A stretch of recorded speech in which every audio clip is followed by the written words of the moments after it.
बड़ी खबर का रुख करते हैं। झुंझुनू से बड़ी खबर है। राजेंद्र गुढ़ा ने भारत में पाकिस्तान जिंदाबाद के नारों को जायज बताया है। उन्होंने कहा कि संविधान में कहां लिखा है कि भारत में पाकिस्तान जिंदाबाद के नारे नहीं लगा सकते। भाई संविधान में तो यह भी नहीं लिखा कि हिंदुस्तान मुर्दाबाद के नारे नहीं लगा सकते, तो क्या हिंदुस्तान में रहकर हिंदुस्तान मुर्दाबाद के नारे लगाएंगे? राजनीति क्या नहीं कराती। झुंझुनू के सुल्ताना में चुनावी सभा को संबोधित करते हुए राजेंद्र गुढ़ा ने कहा, जब भारत में पाकिस्तानी एम्बेसी है जहां पाकिस्तान जिंदाबाद के नारे लगते हैं, पाकिस्तान का राष्ट्रगान भी गाया जाता है, तो फिर बाकी जगह पाकिस्तान जिंदाबाद कहने में क्या हर्ज है?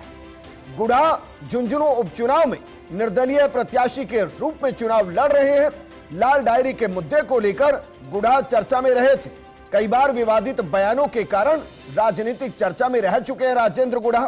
पिछली कांग्रेस सरकार में लाल डायरी प्रकरण के चलते गहलोत सरकार ने गुढ़ा को मंत्री पद से बर्खास्त किया था, लेकिन जो बयान दिया गया है उसके पीछे एक टारगेटेड वोट बैंक है। लेकिन शायद राजेंद्र गुढ़ा भूल गए हैं कि ऐसे चंद लोग नहीं होंगे जो इस बयान का समर्थन करेंगे और इस बयान के बदले में वोट मिल जाएंगे, ये संभावना नहीं।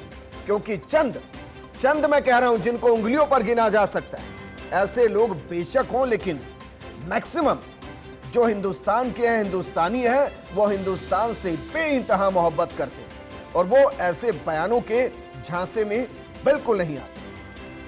कहा क्या है उन्होंने, ये हम आपको सुना रहे हैं, जरा सुनिए। पाकिस्तान हमारा पड़ोसी मुल्क है। 14 अगस्त 1947 को हमने उसको एक पड़ोसी के रूप में स्वीकार किया है और पाकिस्तान की एम्बेसी हमारे हिंदुस्तान नई दिल्ली में है और हमारी एम्बेसी पाकिस्तान में है। 15 अगस्त को पाकिस्तान के अंदर हिंदुस्तान का झंडा रोड होता है, राष्ट्रगान गाया जाता है और हिंदुस्तान जिंदाबाद के नारे लगते हैं पाकिस्तान के अंदर। और 14 अगस्त को दिल्ली के अंदर पाकिस्तान जिंदाबाद के नारे लगते हैं। किस कानून में कि पाकिस्तान जिंदाबाद नहीं बोल सकते? पाकिस्तान हमारा पड़ोसी मुल्क है।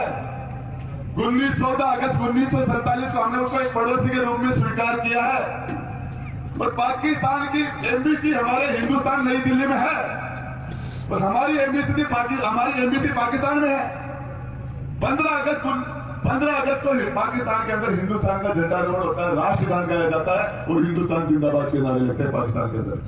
और 14 अगस्त को दिल्ली के अंदर पाकिस्तान जिंदाबाद के नारे लगते हैं। किस कानून में कि पाकिस्तान जिंदाबाद नहीं बोल सकते? तो भाई राजेंद्र गुढ़ा के हिसाब से जब कोई शहीद होकर इस इलाके में आए जो पाकिस्तान की तरफ से गोली सीने पर खाकर आता है, वहां पाकिस्तान जिंदाबाद के नारे लगने चाहिए। शायद राजेंद्र गुढ़ा भूल गए कि जिस इलाके से वो बोल रहे हैं, राजस्थान में कहें कि हिंदुस्तान में सबसे ज्यादा शहीद उन्हीं इलाकों के अंदर से हैं और जो शहीद होकर आते हैं ना, वो उन पाकिस्तानियों की गोली से ही शहीद होकर आते हैं। राजेंद्र गुढ़ा की नजर जिन पर है वो लगभग 68,000 वोटर हैं, लेकिन मैं गारंटी से कह सकता हूं इस बयान के बाद उनको 6800 वोट भी वो देंगे। मैं इसको लेकर पूरे तरीके से आश्वस्त कि मुमकिन नहीं, लेकिन मेरे सहयोगी प्रदीप जुड़ गए।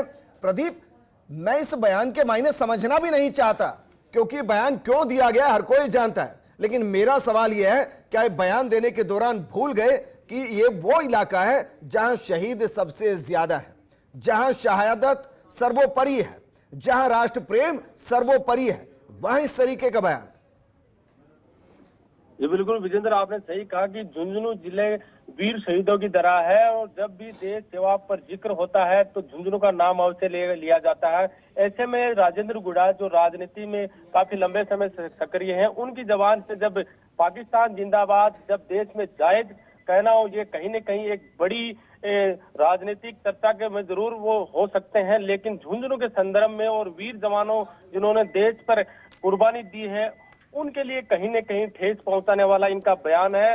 राजनीति में उनको जरूर कुछ चर्चा मिल जाएगी, कुछ वोट हासिल हो जाएंगे, लेकिन उन वीर जवानों के वीर परिवार है उनको भी कहीं न कहीं राजेंद्र गुढ़ा निशाने पर है। और ऐसे में सबसे बड़ी बात है, इनका जो राजनीतिक बयानबाजी रही है वो लगातार ही रही है, राजनीति से जुड़ी रही है, चर्चा में रही है। पिछली डायरी प्रकरण में भी वो बर्खास्त हो चुके हैं, लेकिन जब शहीद वीर जवानों की बात आती है, देश की बात आती है, तो ऐसी बयानबाजी कहीं न कहीं बहुत विवादित हो जाती है। और आने वाले आने समय में ये कड़ी आलोचना भी होगी। वोटर जरूर वोट हासिल कर सकते हैं कुछ विशेष लोगों के, लेकिन ऐसे में ये बड़ी बात और राजनीतिक मायने में बड़ी चर्चा का विषय है। प्रदीप, इस बयान के खिलाफ कोई वहां गुस्सा नजर आ रहा है? जी बिल्कुल, आपको मैं बताता हूँ कि झुंझुनू के सुल्ताना में ये रात को उनकी चुनावी सभा थी। उसी दौरान उन्होंने विजेंद्र ओला जो प्रत्याशी रहे हैं, काफी दिग्गज नेता रहे हैं, उन पे बयानबाजी कर रहे थे। उसी दौरान ये उनका बयान आया। इस पर टिप्पणी जरूर अभी तक सामने नहीं आई, लेकिन सोशल मीडिया पर यह कहा जा रहा है कि लगातार कि ऐसे बयानबाजी उनको सही नहीं है, राजनीतिक दृष्टि से हो चाहे वो सामाजिक दृष्टि से हो। हाँ, जरूर वोट हासिल कुछ कर सकते हैं। जी ठीक है प्रदीप, शुक्रिया हमारे साथ जुड़ने के लिए।